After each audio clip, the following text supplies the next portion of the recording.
Good evening, buenas noches, and thank you for tuning in. On behalf of all of us at the locally based, independently owned bookstore Books and Books in Miami, Florida, and in partnership with Miami Book Fair, it's my pleasure to welcome you to a virtual evening with Chanel Cleeton to discuss her new novel, Our Last Days in Barcelona, published just yesterday by our friends at Berkeley. Originally from Florida, Chanel grew up on stories of her family's exodus from Cuba following the events of the Cuban Revolution.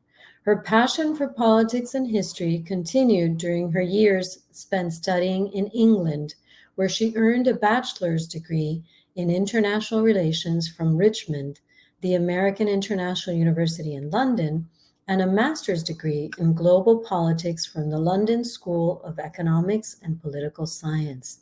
Chanel also received her Juris Doctor from the University of South Carolina School of Law. To moderate this evening's conversation, we're joined by Ana Veciana-Suarez, a syndicated columnist for the Tribune Content Agency and author of several books, including the young adult novel Flight to Freedom. She has also written a collection of essays, Birthday Parties in Heaven, Thoughts on Life, Love, Grief, and Other Matters of the Heart. A previous book, The Chin Kiss King, was nominated for the prestigious Impact Award, an international competition in Dublin. In 2019, she won a Cintas Fellowship for Creative Writing for her novel In Progress.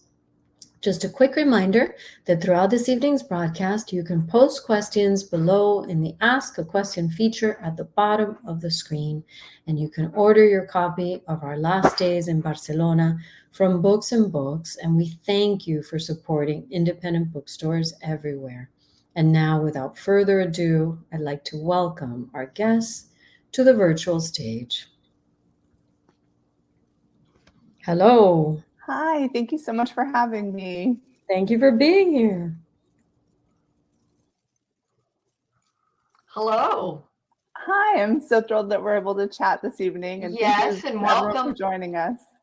Oh, Welcome thank to you. Miami, even virtually. Yes. Uh, what we're going to do this evening, so the audience out there somewhere knows, we're going to chat for about 25, 30 minutes and then open it up to questions. So they might have some of their own. They may be very curious, those who have followed you through your career. So I thought we could start by just kind of setting the scene. And if you could tell us essentially what is Our Last Days in Barcelona about and how it fits in with kind of the trajectory of your books about Cuba and about this family. Yeah, so I always have to show up the cover because I have such beautiful covers that my publisher does for me. This is Our Last Days in Barcelona, and this is my most recent release. And it features the Perez family, which is the fictional family that I've been kind of following through these different moments in Cuban history. This is actually Isabel Perez's story. So she's one of the Perez sisters that I first introduced in Next Year in Havana. And we really follow Isabel on this adventure where she's in Barcelona in 1964. Her sister Beatrice, who you may be familiar with from When We Left Cuba, has disappeared. And Isabel, who's very much kind of the responsible one in the family, goes off in search of her. And while she's in Barcelona, she uncovers this family secret that she never knew about that ties in with their mother's history and takes us back in time to 1930s Barcelona when the Spanish Civil War is breaking out. And so we get to learn a little bit about the family in the 30s. And the mother has kind of been present in all of the books, but this is the first time we're really getting her point of view in one of the novels. So it was really interesting for me to be able to look at the different generations and see how one generation, impacted the next generation. Now, what inspired you to write this? Was there an origin story? Why Barcelona? Why move from the familiar of, maybe Florida and Cuba? So the first inspiration really, I have to credit to my readers. So when I released Next Year in Havana and When We Left Cuba, I got a lot of questions from my readers about when I was going to tell the other Perez sisters stories. And I hadn't really intended to be honest. When I wrote Next Year in Havana, I didn't intend to tell Beatrice's. And then she sort of kind of exploded on the page, and I very much fell in love with her character and knew I wanted to tell her story.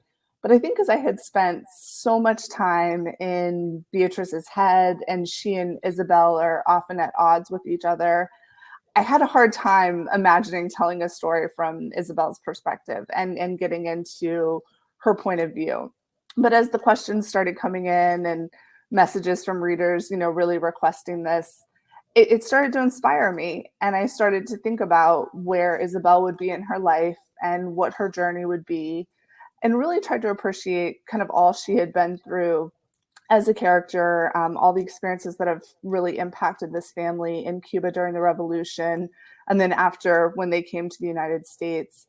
And so I started thinking about that moment in time that kind of felt like a right time for us to meet Isabel. And what naturally came to me was where we kind of leave off with the family in 1963 at the conclusion of When We Left Cuba. And we have Beatrice at that time leaving to go to Spain. She's involved in some espionage, we'll say, and she, takes off on this adventure. And so it just felt like a really natural starting point. Isabel has always been the sibling that kind of looks out for the other siblings. She's the eldest. And so I could see her being concerned about Beatrice and finding herself in that moment and really having an opportunity to grow, kind of having this time when she's away from her family. This is her having to step outside of her comfort zone quite a bit, and how that would challenge her and change her as a character. And then I was also just really inspired by sort of Cuban and Spanish relations at this point. I had just finished drafting The Most Beautiful Girl in Cuba, which is the book that came before this. And that one was set during the Cuban fight for independence from Spain. And it was really interesting doing that research. Obviously that was a very contentious war. And I just came across a mention in my research about Cubans who had gone to Spain to fight on behalf of the Republican side during the Spanish Civil War. And looking at the time period, going from 1898 to 1936, to imagine that, you would go from being enemies in battle to having people volunteer to go over and fight for the Spanish, and fundraising within Cuba and a lot of support. It really just made me curious, and I wanted to know more about that moment in history. It wasn't something that I was super familiar with, and that usually is what sparks my interest in writing. So it definitely led me down an interesting path, and just felt like the right moment for the family and for their ancestral ties. Now, this, because it is about some of the same characters from other books, can you read this as a standalone book? Is this something, do you have to read the other books with the other Para sisters before you come here and arrive there? Is there a preferred way of reading? So I try to write all of my books as standalones so that readers feel like they can enter at any point in the family's history. And that's one of the useful things I think about having different timelines is, often you could join us in the 1930s with Alicia's story, or you could join us, in 1950s with Next Year in Havana. So there's a lot of different kind of entry points with the family, and you see a lot of connected family members, but they're really kind of companions. So you can read in whatever order you'd like. If you want to read the sisters in order, I do say I do Next Year in Havana, When We Left Cuba, and then Our Last Days in Barcelona. But my other two books, The Last Train to Key West and The Most Beautiful Girl in Cuba, take place earlier in Cuban history. So you can kind of, find those whenever you want to enter at that point. And then the nice thing with this book is it was kind of a family reunion where you sort of got to revisit some characters, some characters' descendants. So it was really fun to be able to revisit those characters that I had to say bye to a few books ago. Now, you're very prolific, and we were just talking about that off camera, almost a book a year. Tell us a little bit about your writing process. how do you do research for X amount of time? Do you have a writing schedule? So it Anything really into the varies. creative. Oh, sorry. It really varies by book, and I find that each book sort of demands different things. So I typically have kind of gotten to the point now where I've learned to front load my research. With Next Year in Havana, because I had kind of grown up with so much of the exile experience and my grandparents' stories and my father's experience, that book was really so personal and familiar to me that I sort of wrote from my growing up what I knew and then researched as I was writing where I needed to fill in things. But when I started writing The Last Train to Key West, and particularly The Most Beautiful Girl in Cuba, I was visiting parts of history I was not as familiar with. And so I really needed that strong foundation of having the research there. And often the research really informs my plot. You know, I'm not a plotter. I kind of what we say pants in the writing industry. So I really just start with a sketch of an idea. It's often a time period, a setting. I might have an idea about some of the characters. And then as I research and as I really get into the meat of the story, I find that my characters and the history often take me in surprising directions that I didn't necessarily anticipate. So that's a huge part of my process. With The Most Beautiful Girl in Cuba, I think I did about 6 months of research before I really even started writing. With this book, it was a little bit less because I was coming with this great knowledge of the family, and I had a lot of ideas for the characters, and I felt like I knew them really well. So it was a little bit easier to enter into this story and then sort of research as I went, with kind of a few months that I had dedicated on the front end. And for writing, I don't really have a schedule. I like to write in Scrivener. So that's one of my favorite tools. I learned that a few books ago, and it's just so helpful when you're doing multiple timelines because I'm often changing, switching between characters, switching between timelines. And I just find as an organizational tool that that's really useful for me to be able to kind of manage all of it and keep track of, how much I'm speaking from a certain character's perspective to make sure you're kind of getting a balanced story and when I want to switch the characters for maximum. So things like that are really useful in my writing, but it often is just kind of a surprise. That's one of my favorite things about this job is each book is really different. It comes with new challenges, new adventures, and I feel like I learn something new, each time I write, which is what keeps this exciting definitely through each book. Now, and can anybody still see Chanel? I got a little purple thing, but I'll ask the question. I can see her. I can see her. So if I can Okay, see her, I okay. think everyone should be able to. Yep. Now, Chanel, when you were writing this, you mentioned sometimes there are surprises. Was there a particular surprise in the writing of this book without giving away a lot or giving away spoilers? Sure. So definitely, this was probably my most surprising book. I think partially going into it because I had an idea of where I wanted Isabel to go, but because I had seen her so much through the lens of first Elisa and Next Year in Havana, and then Beatrice and When We Left Cuba, I really didn't have as fully formed of an impression of her as I thought I did. And so she really taught me a lot as I was working with her character and kind of throwing her into different situations.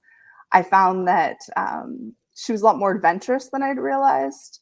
And some of the things that, might have annoyed her sisters, where she's really protective or they felt like she would kind of meddle in their lives, I really saw it from her perspective and the kind of mantle of responsibility that she carries on her shoulders and this sense of, I think fear for her family that she has, given everything that they've been through, and desire to, help guide them in their lives. And so seeing it from her perspective, I kind of understood her a little bit better.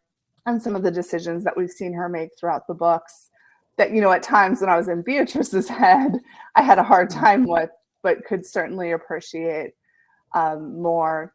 And then with the other characters, that really happened in the editorial process. It was not initially Alicia's book. I was not planning on telling the mother story. I was going to focus on other family members. And my editor and I kind of went back and forth. And I realized, for Isabel, her mother is pretty much one of the most influential people in her lives. We've seen that in the earlier books. Her mom really has a lot of expectations for her role in the family, for her role as a Cuban woman, in this time period. And so it just felt really natural that that was the story that needed to kind of be, against Isabel's, and to really show the impact that the past has had on this family, and particularly on Isabel. So that was something that just came out in the editorial process. And I have an amazing editor who I've worked with for like 8 years now. And she's just really great at helping me, figure out what the book needs. If something is not working, we really brainstorm and collaborate a lot to sort of get it where it needs to be. And that's one of my favorite parts of the process too. So you didn't start by saying, I'm going to have these 3 parents, women, or anything. That just developed as you told the story. Now, did you have a favorite one? You've talked about Alicia, but having to deal with the responsible one, the responsible sister. Did you find yourself in one of them, or pulling parts of your own experience or people, or just one you really liked and admired?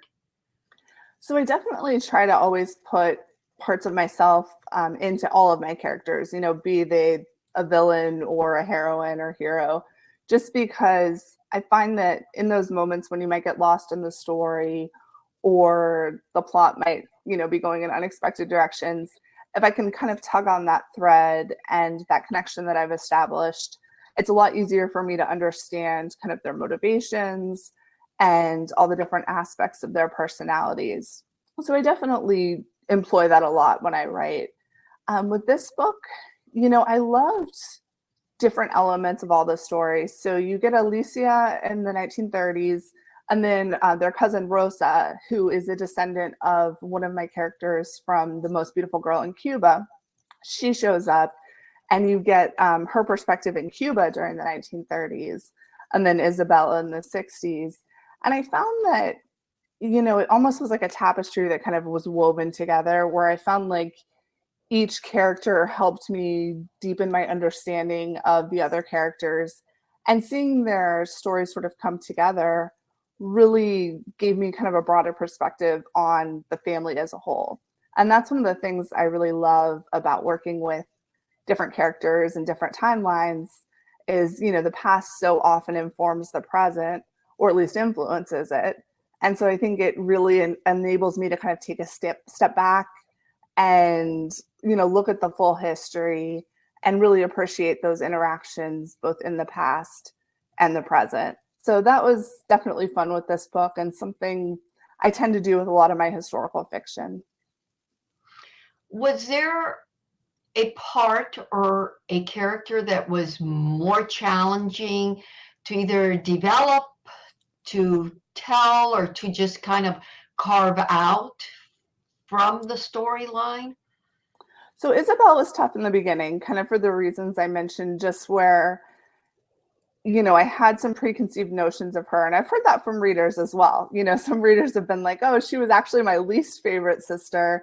But then I read the book and now I think she's my favorite.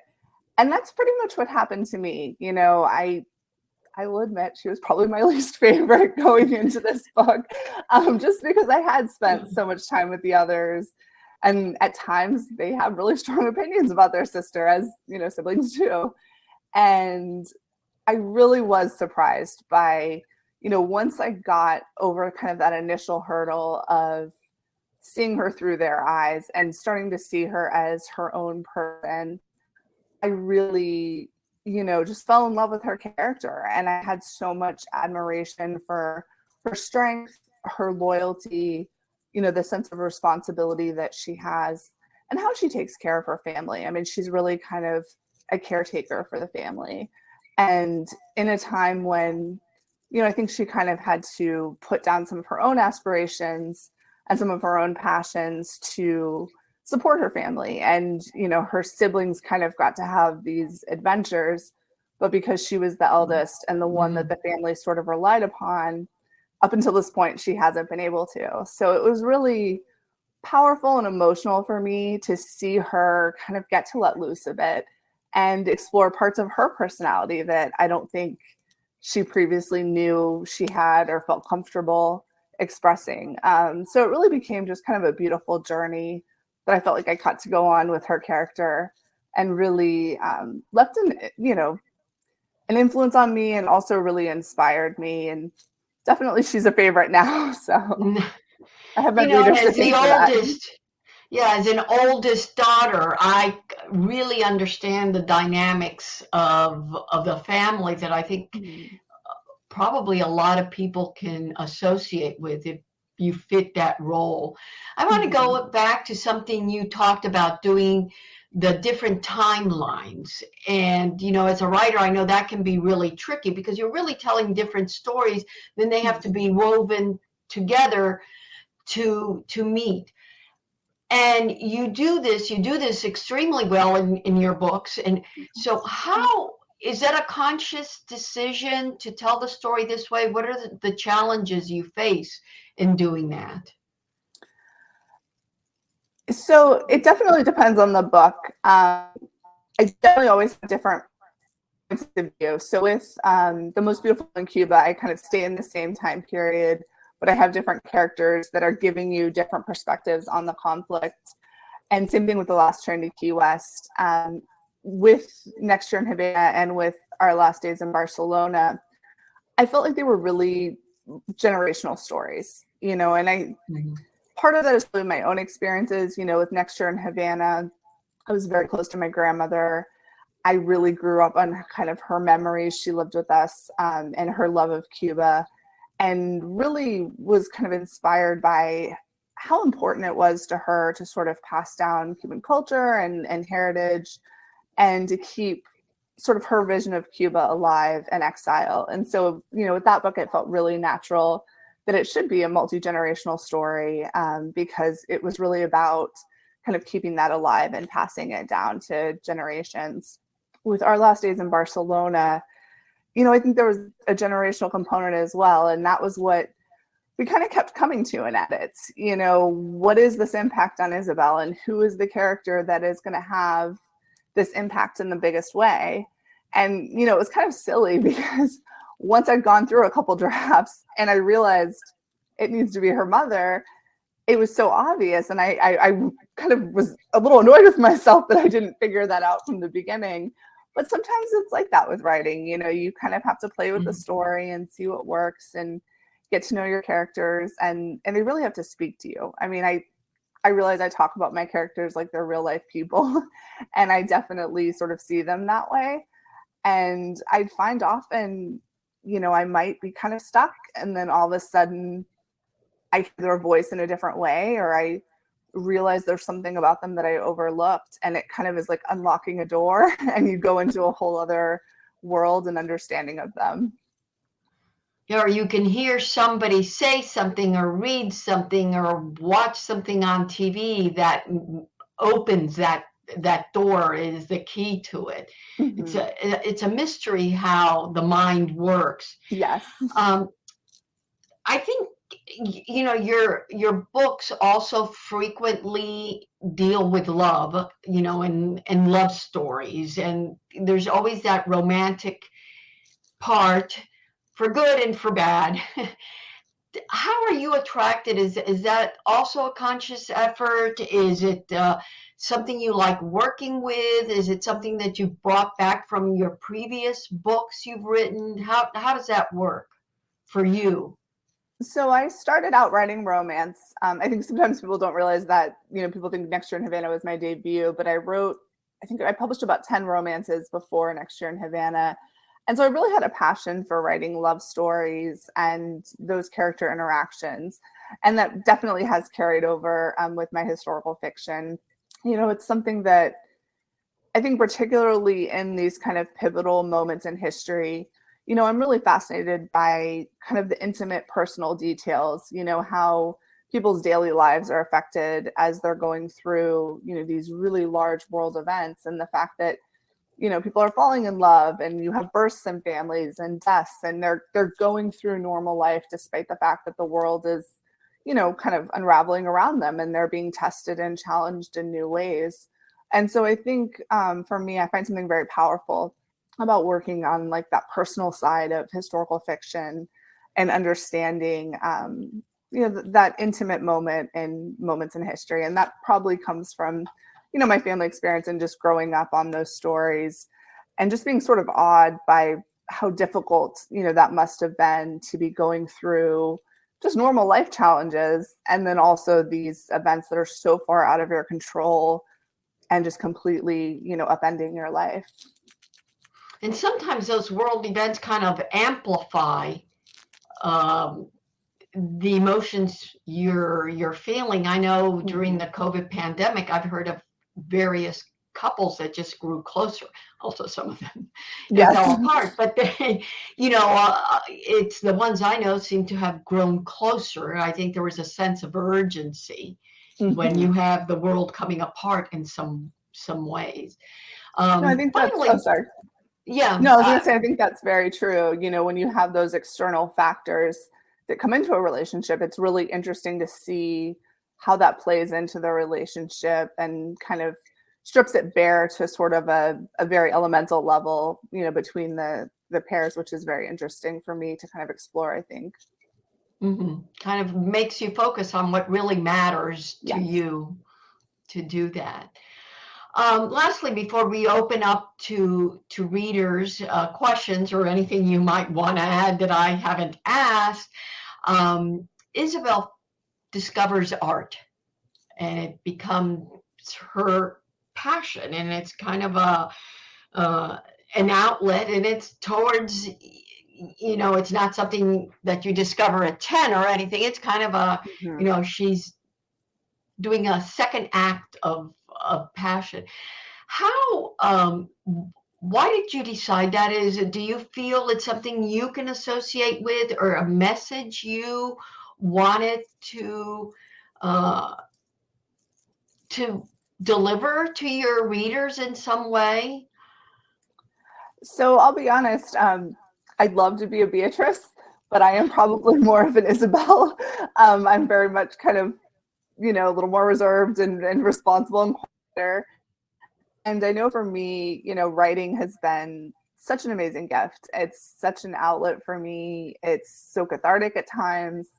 And really, it's part of my personality that I didn't necessarily see or understand about myself. But once I found it, it kind of my earlier thing of unlocking a door with the key, once I realized that this is what I was passionate about and that it was such a good fit for me, I felt very freeing.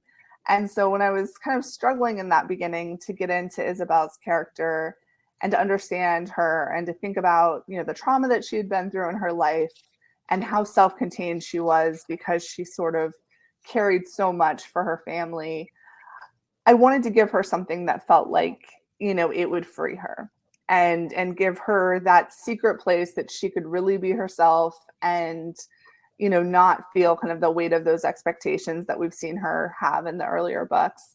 And I am not at all artistically talented.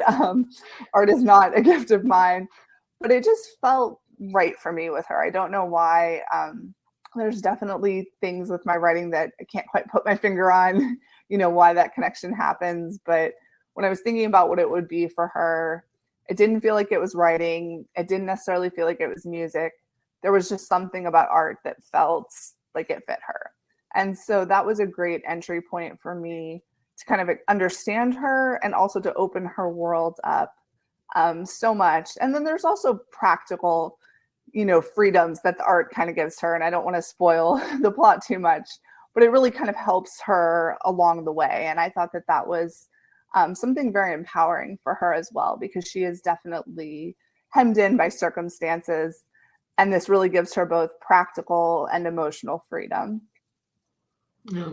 I can understand that very Yes. well. Now, Christina, we have, I guess, some questions. Will you be reading them or? Yes, yes. Well, actually, I want to remind people to post their questions. So now is the time, everyone out there, to post some questions, please. Okay, I have Don't one. be shy. While we wait, I have one. What's your writing schedule like? I'm just curious. How do you do it? Do you write full time or? I do write full time. I try to keep kind of standard work hours, like a Monday through Friday, 8 through 5 kind of schedule. I do work weekends and nights sometimes, depending on where I am in deadline. Admittedly, right before my book's due, it's like sweats. I don't cook. Like I just basically work all the time. And sometimes when I'm editing as well.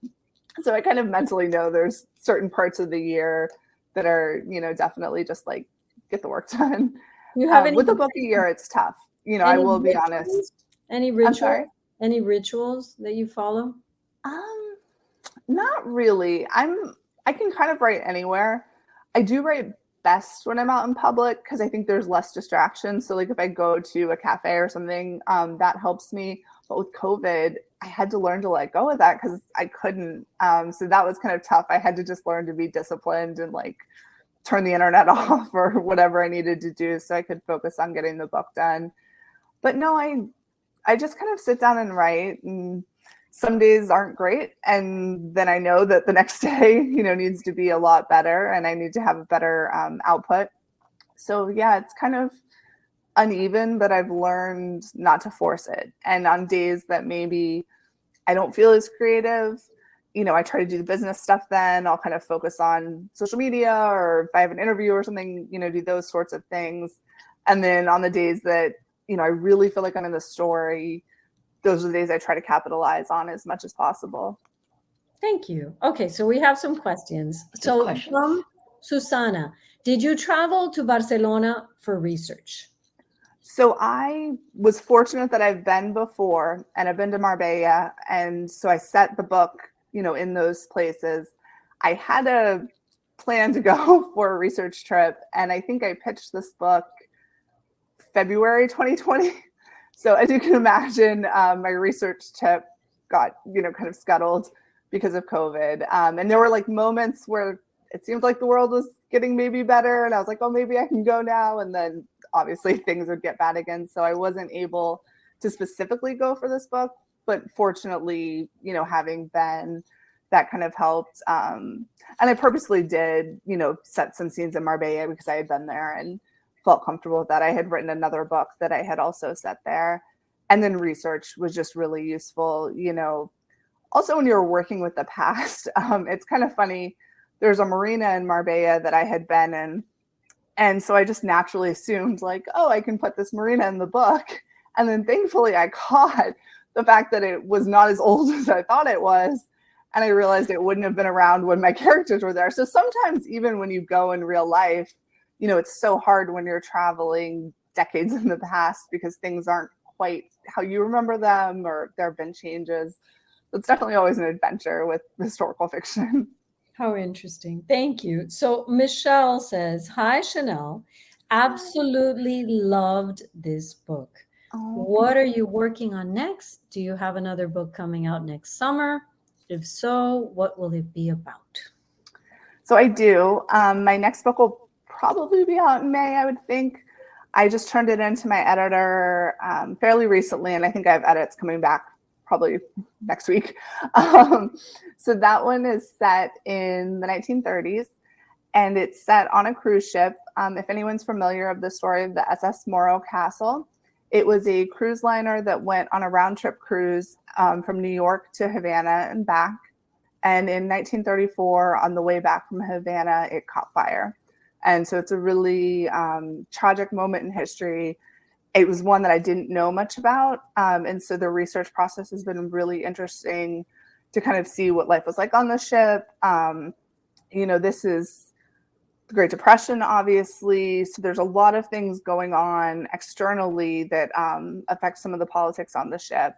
And so I had a really interesting time working on this one. It's two heroines.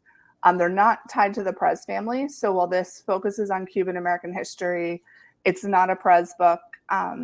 But they're really amazing characters, and they just have this really strong story that just really kind of took me in unexpected directions. So I'm really excited for this book to come out. We have a title, and we've been working on covers. So probably I'll be able to share more specific stuff like September or fall, I would think. Great. Thank you. From Gina, will we get to hear more about Lewis's life in America? So I don't have plans to kind of continue from where I left off with Next Year in Havana. But I will say, obviously never say never, because I didn't intend on telling Isabel's story. So I have had quite a few readers ask for his story. I think it's tough too, because we're in a moment where so much is changing with Cuban-American relations, and such a kind of pivotal moment in Cuba that I don't know quite what his outcome would be right now with everything that's going on. So it's definitely something I've thought about, but I don't necessarily know if I would tell his story. Thank you. From Tara, you were a romance writer, and your historical novels also include some romance between characters. Can you tell us anything about the romantic storylines in this novel? I had a lot of fun with the romantic storylines with this book. So the main kind of romance, and some of them I'm going to be a little careful because this is a little bit of like twisty romances. So even with my editor, I was careful when I was telling her, because I didn't want it to spoil her reading experience if she knew too much going in. But Isabel has a romance, and it's definitely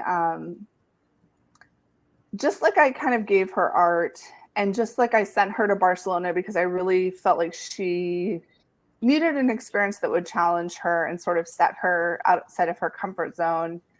I really wanted to pair her with someone that would kind of facilitate and be there on that journey with her. So her romantic partner is really a good match for her, I think. They really kind of play off each other, and it really enables her growth as a character. And it was so much fun to write, like, I'll be honest. I don't want to give too much away spoilers, but he was a favorite of mine to write for sure.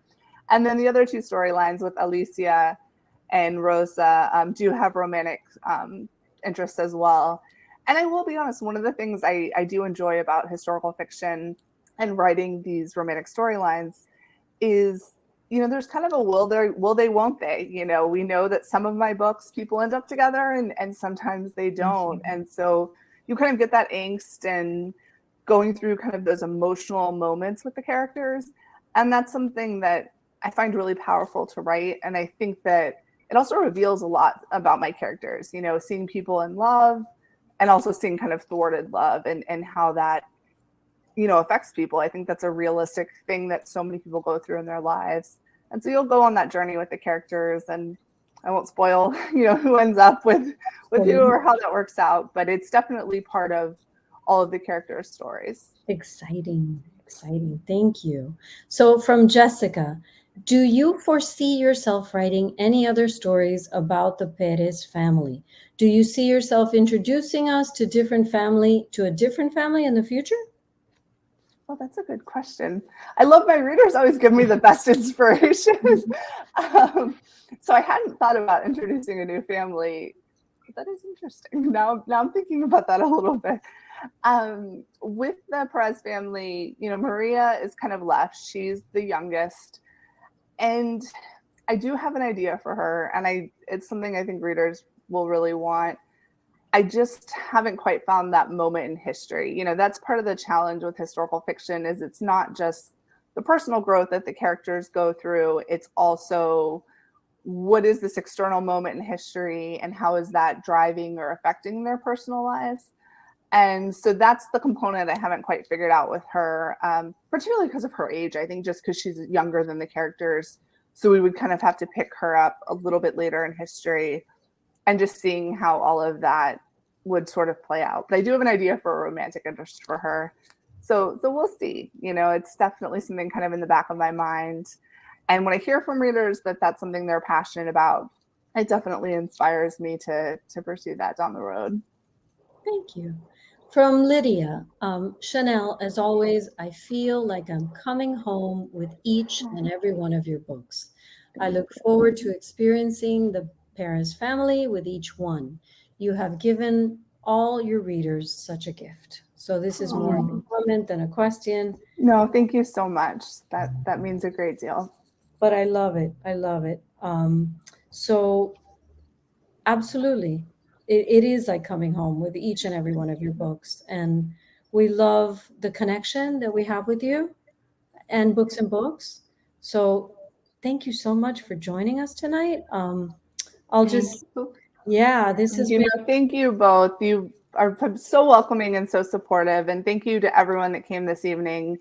That's been one of the greatest gifts for me, I think, has been being able to connect with the readers. People share their stories with me, their family stories with me. And it just means so much. I'm really honored to be able to share in this experience, growing up and having, that connection through my family. And then, my grandmother's passed on, and being able to now kind of have this connection with my readers and learn about other experiences during the Cuban Revolution and post-revolution that are different from, my family or similar, has just been a really powerful connection to have. So I'm so grateful to all of you for reading my books, and for, evenings like this. It's really special to me to be able to have these conversations, and I'm very grateful for all the support. Very special to us as well. So thank you. We can feel the love. Thank you. And here's a comment from Gina just saying, thank you for connecting with us through social media all the time. So obviously follows you on your platforms, and thank you. Grateful that you put yourself out there that way. And I will say that I was signing books at Books and Books last weekend. So if anyone wants signed copies, Books and Books definitely has them. It was so nice to be able to visit with everyone. Signed copies, people. Do not forget it. So we have them at all of our stores. You can order online by just pressing the green button below, but you can also come, if you're in Miami, come to any one of our stores and get a signed copy there. So thank you for joining us. Thank you everyone for watching, and we'll see you the next time, I'm sure. Yes, thank you so much. Have a good evening. Thank you, Anna. Thank you. Bye. Thank you. Thank you so much. Good night.